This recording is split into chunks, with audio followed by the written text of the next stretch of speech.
Okay, so you're interested in this whole baby bust thing, right? It's like every time you turn around, there's another headline, declining birth rates. Governments are like scrambling, throwing tons of money at the problem.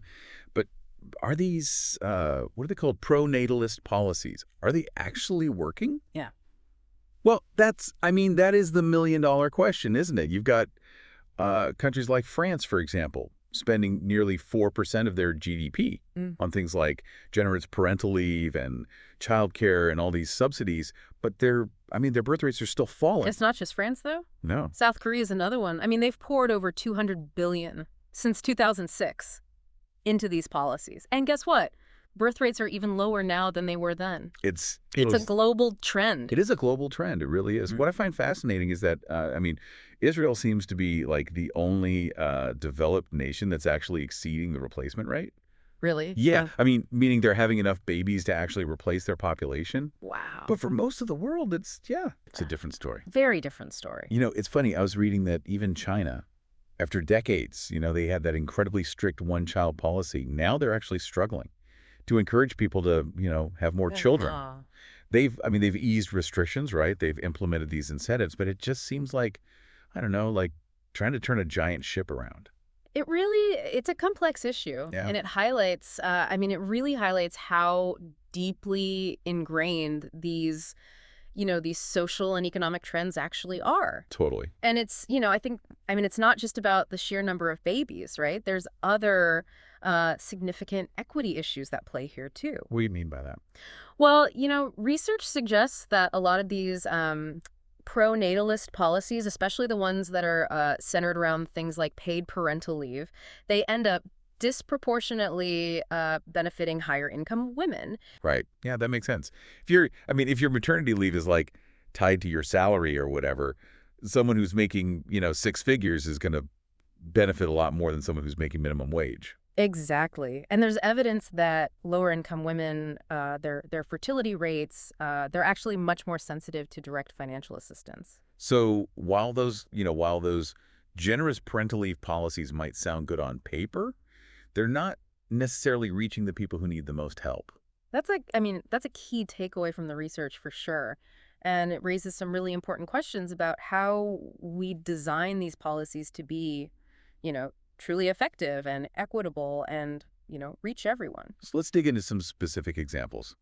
I'm obsessed with Norway's parental leave system. Okay. They get almost a year of paid leave. That's incredible. Yeah. But even with all that support, their birth rate isn't skyrocketing. It's what's it called? The Nordic paradox. Yeah, the Nordic paradox. Yeah. You'd think these countries, they have these really robust social safety nets and generous benefits that you'd think they'd be seeing these baby booms, but the reality is more complicated. Yeah, I guess if everyone gets a year of paid leave, it just becomes the new normal. Right. It's no longer like this amazing incentive. Exactly. And there are even studies that are suggesting that extended parental leave, especially maternity leave, can sometimes delay women from having their first child. Wait, really? How does that work? It might have to do with, career trajectory, societal expectations. If women are delaying motherhood to kind of establish themselves professionally, taking a year off right when they're hitting their stride could make them hesitant to take that leap. Okay, that's interesting. So if these complex systems with all these benefits aren't necessarily like the magic bullet, are there any pro-natalist policies that seem to be like actually working? Well, there's some intriguing research out there that's suggesting that simple cash transfers might actually be surprisingly effective. You mean just giving people money to have babies, like a straight-up baby bonus? Exactly. I know it sounds almost too simple, right? But there's evidence suggesting that these direct cash payments could have a greater impact on fertility rates, especially for, lower income families, than more complex programs that have many different facets. But wouldn't that get really expensive? Like, how much are we talking about here? Oh, it definitely can. Poland, for example, has this program called Family 500 Plus, where they give families the equivalent of, I think it's roughly $125 per month per child. Okay. And it's been pretty popular. But the cost, yeah. It's estimated that for every additional child that's born because of this program, it costs the government $1 million. Whoa. Yeah, $1 million per child. That's a pretty hefty price tag. it is. It kind of makes you wonder if there's a more cost-effective way to, approach this whole thing. Right. And it kind of flies in the face of, like that classic economic theory, like the work of Gary Becker, Hmm. who basically, viewed children as like goods that families, purchase based on affordability. So the more money you have, the more kids you can afford to have. Yeah. That does seem a little, like, overly simplistic. It does. It's a bit too neat and tidy, isn't it? Because what we're actually seeing is that the decline in birth rates isn't mainly happening, among like the affluent professionals, like Becker's theory might predict. So who is driving this trend then? It's younger women, Okay. particularly those under 25. And I think in the U.S., a big chunk of that decline is attributed to teenagers having far fewer babies. So we're missing all the teen moms. In a sense, yeah. And it's a huge shift from, just a generation or two ago. There used to be a lot less stigma associated with having children at a younger age. I remember reading a sociologist's observation that having your first child at 16 or 17 used to be relatively common. Now there's all this societal pressure to wait until you're at least 25, if not older. Yeah. It's crazy how quickly those norms can change. It really is. And it's not just, teen pregnancies that are declining. Even middle-class women in the U.S., they're not really reporting that their ideal family size has shrunk all that much. So it's not that they don't want kids. It's more about when they're having them. Exactly. Yeah. And that's a crucial point because it suggests that trying to persuade them to have more children than they actually want is going to be a tough sell. Right. And an expensive one. So if you're a government trying to, like, boost birth rates, where do you focus your efforts? Well, it seems like the focus is shifting towards younger demographics, especially those who might be, more sensitive to financial incentives. We're seeing this in places like China and Hungary, where they're rolling out policies specifically targeted at, young couples, first-time mothers under a certain age. Is that working? I mean, is it even, like, ethical to target certain age groups like that? That's a really interesting question, and one that we should definitely unpack further. But before we do that, let's take a closer look at the economic factors that are at play here, particularly the impact on working class women, because there's some pretty compelling evidence that their fertility rates are much more closely tied to economic conditions. Okay, so let's dive into that. Why are working class women more affected by, like, economic ups and downs? Well, think about it. Working class families often have a lot less financial cushion, right, to kind of absorb things like unexpected expenses, Right. or, a job loss. They might be living paycheck to paycheck, struggling with, housing costs, or facing, like, mounting debt. So when the economy takes a hit, Yeah. they feel it, like, Yeah. more acutely than families with higher incomes Exactly. and more savings. And that all of that economic insecurity can directly impact their decisions about, having children. Yeah, it's like that old saying, it takes a village to raise a child, but Yeah. like, what happens when the village itself is struggling? That's a powerful way to put it. And we've seen this play out, in real world situations. After 2008, the financial crisis, Oh, yeah. birth rates Yeah. among lower income women dropped, like, sharply.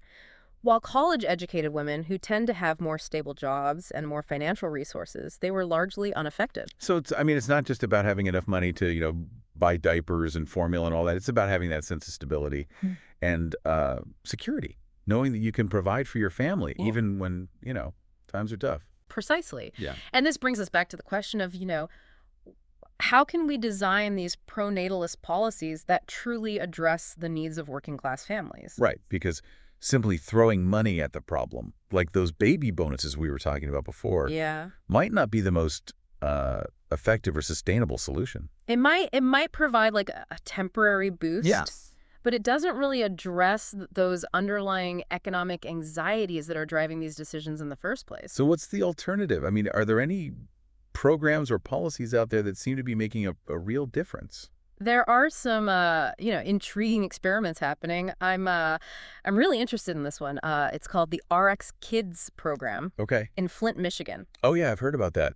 They're giving every mother in Flint $7,500, right? Yes. Yeah. From pregnancy until the baby's first birthday. And I mean, it's a significant amount of money, especially in a city like Flint, which has been hit really hard, Yeah. by economic decline and all of that. It's almost like a guaranteed basic income for new moms. Yeah, that's a good way to think about it. And while the primary goal is poverty alleviation, officials are hoping that it will lead to, an increase in the birth rate as well. That makes sense. I mean, giving families that extra financial cushion could really alleviate some of the stress Yeah. and uncertainty that comes with, having a baby. Exactly. It's about creating that sense of security, empowering these families to make the choices that are right for them.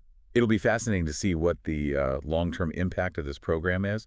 But even if it does lead to, like, a baby boom in Flint, it's not going to, like, single-handedly reverse this global trend Right. of declining birth rates. The forces at play are much bigger than any one program or policy. But I think the Flint experiment is a good reminder that, creative and out-of-the-box thinking is needed if we want to address this issue.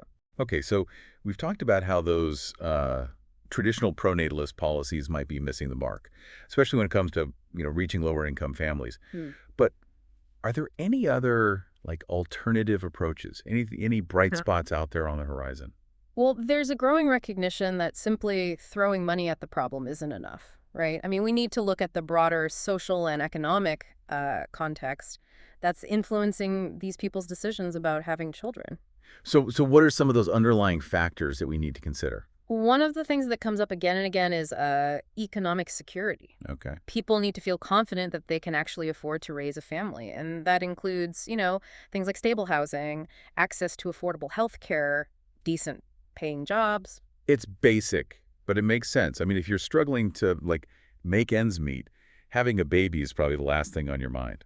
Exactly. And this is where things get really interesting because it suggests that these pro-natalist policies might actually be more effective if they're part of a much broader package of social welfare programs. So instead of just focusing on, like, baby bonuses and parental leave, we should be thinking about things like, affordable childcare, universal basic income, even job training programs. Precisely. It's about creating a supportive environment where people actually feel like they have the resources and the opportunities to thrive, both as individuals and, as parents. It sounds like a much more, like, holistic approach, and honestly a lot more appealing than just, like, dangling financial incentives in front of people. It's about investing in people, not just births. It's about creating a society where everyone has a fair shot at a good life, regardless of whether or not they choose to have children. I like that. It's about recognizing that people's decisions about family size they're complex and personal. Yeah. And that there's no, like, one-size-fits-all solution. Absolutely. And it's about acknowledging that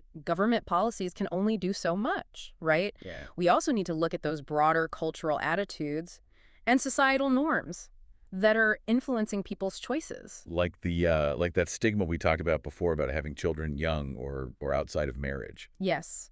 And also things like, the pressure on women to balance motherhood with their careers, the lack of affordable childcare options. All of these are factors that contribute to these declining birth rates. So it's like this complex web Yeah. of all these interconnected issues. It's not just a simple equation of, money equals babies. Exactly. And it requires a nuanced approach that takes into account the diverse experiences and realities of people from different backgrounds, different socioeconomic circumstances. Which brings us back to the question of ethics. Yeah. I mean, how do we ensure that these policies are actually implemented in a way that's fair and equitable and respects, individual autonomy? It's a tough one. There's always a risk that, well-intentioned policies can have unintended consequences, especially when they're, targeting specific groups of people. Like we saw with some of those programs that ended up disproportionately benefiting wealthier women. Exactly. We need to be very careful about how we design these policies and make sure that they're truly serving the needs of the people that they're intended to help. It sounds like we need a more comprehensive understanding of what motivates people to have children in the first place. I mean, is it purely financial? Or are there other, like, less tangible factors at play? That's a great question. And it's one that researchers are still trying to answer, definitively. But there's growing evidence that those financial considerations are only part of the story. So what else is going on? Well, for one thing, people's their values, Hmm. their aspirations. They're changing. In many parts of the world, young people are prioritizing, education, travel, career advancement Yeah. over starting families. It's that experience economy that we hear so much about, Yeah. where people want to, like, live their lives to the fullest before settling down. There's definitely an element of that. And it's not necessarily a bad thing. It just means that our traditional assumptions about family formation are no longer as relevant as they once were. So are we witnessing, like, a fundamental shift in how people view family Yeah. and parenthood? It's certainly possible. We're seeing a rise in, like those alternative family structures, like single parent households, blended families, same-sex couples raising children. And let's not forget about the growing number of people who are just choosing to be child-free. Exactly. It's a diverse landscape, and we need to be, respectful of all the different choices that people are making. It sounds like we're moving away from this, like, one-size-fits-all model of family life towards something much more fluid and individualized. That's a great way to put it, and it's a trend that's likely to continue as we move further into the 21st century. So if we can't rely on those, traditional pronatalist policies to solve the problem of these declining birth rates, what are our options? Well, I think the first step is to acknowledge that there's no easy solution. This is a complex issue Right. with deep roots in social, economic, and cultural trends. So we need to, like, think outside the box. Absolutely. We need to be creative, innovative in our approach. We need to move beyond that narrow focus on financial incentives and Wow. and look at the bigger picture. So what might that look like in practice? Well, for starters, we need to invest in policies that actually promote gender equality Okay. and empower women. And this includes things like, affordable childcare, paid parental leave, flexible work arrangements. So it's about creating a society where women can have both, Yeah. a family and a career, Yeah, without having to sacrifice one for the other. exactly. And it's not just about women. I mean, we need to engage men in the conversation about parenthood as well and create a culture that values caregiving. It's about recognizing that parenting is a shared responsibility, not just a woman's burden to bear. Right. And it's about providing the support and the resources that families need to thrive, regardless of, their structure or their income level. So it's not just about uh, boosting birth rates. Mm. It's about creating a society that's truly supportive of families and children. Precisely. It's about investing in the future, not just in numbers, but in the well-being of all members of our society. It's a big challenge, Mm. but it's also an opportunity Yeah. to rethink our priorities Mhm. and build a more equitable and sustainable future. I couldn't agree more. It's time to move beyond those old paradigms Uh, and embrace a new vision of family and society. It feels like we've, I don't know, only just scratched the surface of this whole thing. Yeah. It's so much bigger than just, you know, birth rates and government policies. It really is. It's about, it's about the fundamental ways in which our societies are evolving, Yeah. the choices that people are making about family size, Yeah. career paths, how they want to live their lives. It's all interconnected. We started this whole, deep dive talking about how governments are spending billions, even trillions Yeah. of dollars on these pro-natalist policies. Mm. But it seems like, I don't know, those efforts are often kind of missing the mark. That's right. And what I think is really striking is that even if these policies can't completely reverse the trend, declining birth rates, they're not going away anytime soon. Right. Governments are, understandably concerned about, the economic and social implications of shrinking populations. Yeah, I mean, it's not hard to see why fewer workers could mean, slower economic growth, labor shortages, Yeah. strain on social safety net programs. It's like you said earlier, just throwing money at the problem isn't enough. Right. We need to actually address the deeper issues that are at play. Exactly. It's about creating societies where people actually feel supported and, Yeah. empowered to make the choices that are right for them, whether they choose to have children or not. So what does that actually look like? I mean, if we can't just, like, incentivize our way out of this, what are our options? It requires a multifaceted approach, I think. Investing in affordable childcare, promoting gender equality in the workplace, providing access to, quality education, healthcare. Those are all, I think, critical pieces of the puzzle. It's about creating a society where families can I don't know, flourish, not just survive. That's a great way to put it. And, it's not just about families with children. I mean, it's about building a society that values caregiving in general, whether it's for, Yeah. children, elderly parents, people with disabilities. So this whole like baby bust conversation Yeah. is really forcing us to rethink, what kind of future we want to create. It is. It's about moving beyond you know, those outdated notions of what a traditional family is and embracing the diversity of choices that people are making. And it's about recognizing that this isn't just a demographic trend, Right. right? It's a reflection of, you know, deeper societal shifts Mm-hmm. in values, priorities, aspirations. Absolutely. And that's why I think this whole conversation is so important because it's not just about numbers, It's about what it means to be human in the 21st century. Whoa, okay. That got pretty deep there for a minute. But it's true. This whole deep dive has really been I don't know, eye-opening. We've covered so much. From specific pronatalist policies to the ethical dilemmas that they raise, from Yeah. economic anxieties to evolving social norms. It's a lot to process. It is, but the key takeaway here is that there's no one-size-fits-all solution. Yeah. We need to approach this whole issue with nuance, with empathy, Yeah. and with the willingness to challenge our assumptions. Yeah, couldn't agree more. So, to our listener out there, leave you with this as we move forward into this future. Of shrinking populations, what kind of world do you want to create? What kind of society will best support, individuals, families, communities, regardless of their size or their structure? It's a question worth pondering, and we hope this deep dive has given you some food for thought. But more